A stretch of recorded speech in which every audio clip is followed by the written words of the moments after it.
What's up, my people? Energy Physio. I posted a question the other day about what you hate about our healthcare system. I hate a lot of things. It is messed up. If you don't think the healthcare system is messed up, you're messed up. All right? But basically the question was, what do you hate about the healthcare system? I got a really good response. This is the pinnacle, is when people go to the doctor and they feel like the doctor doesn't listen. This person actually said, I feel like I'm the next number at the BMV and my doc can't wait to call the next number and get me out of there. Well, let me show you the downstream effects of that phenomenon in healthcare. You go to the gatekeeper. They're not doing a very great job of keeping the gate because stuff is coming in and going out and nothing's happening. All right? They might, if you say you have pain, refer you straight for an MRI.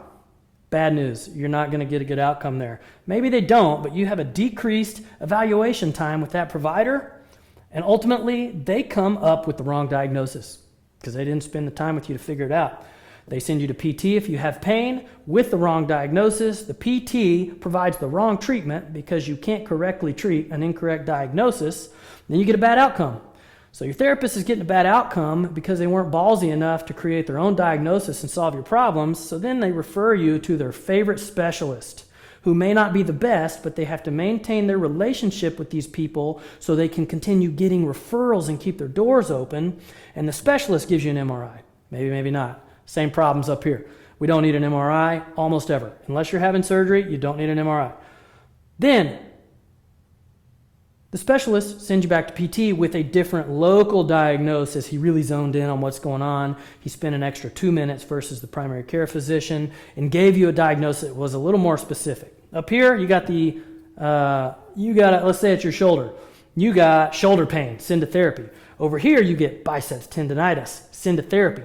Well, there can be 500 things going on in the front of the shoulder that's not biceps tendonitis, but your therapist is going to treat you for biceps tendonitis because they're still not ballsy enough to figure out their own diagnosis and what's going on. You still don't get better. You go back to the specialist. If you didn't get an MRI the first time, you're guaranteed to get it this time.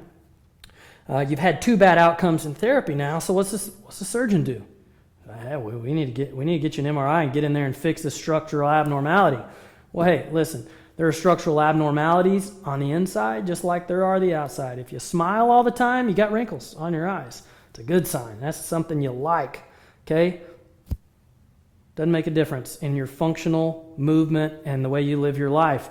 But we think because we took a picture of your insides that must be the problem. Something is not textbook and therefore it must be pain producing. Not true. Okay, we got to take a systemic look at what's going on. Create solutions to problems and not solutions to symptoms. We got to quit providing passive local treatments to an active global problem, because unless we provide solutions for active global problems, the passive local symptoms are not going to go away, not forever anyway.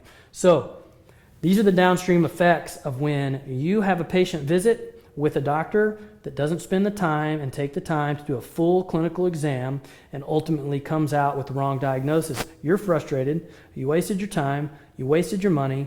You felt like you got ripped off. Then you get sent somewhere else for the same shenanigans again. Okay, and the vicious cycle goes on. If this guy would have just said, hey, I'm going to give you something to control your pain, which may or may not be necessary, and I'm not exactly sure what's going on. Let me get you to this guy that I know who's great with the shoulder, my PT buddy over here. He'll tell you what's going on, but we're just passing patients everywhere. We're all limited by the same problems: knowledge, skills.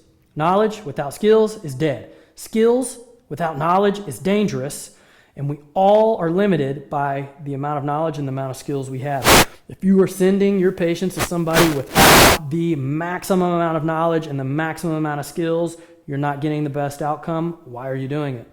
All right?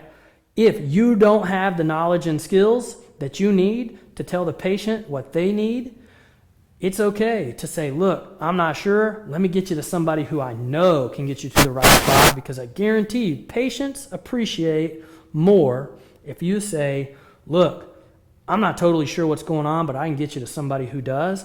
way more than you not listening to them because you know they've got pain and you're just going to prescribe them meloxicam and 4 weeks of rest anyway and shuffling them out the door. That patient comes out feeling slighted.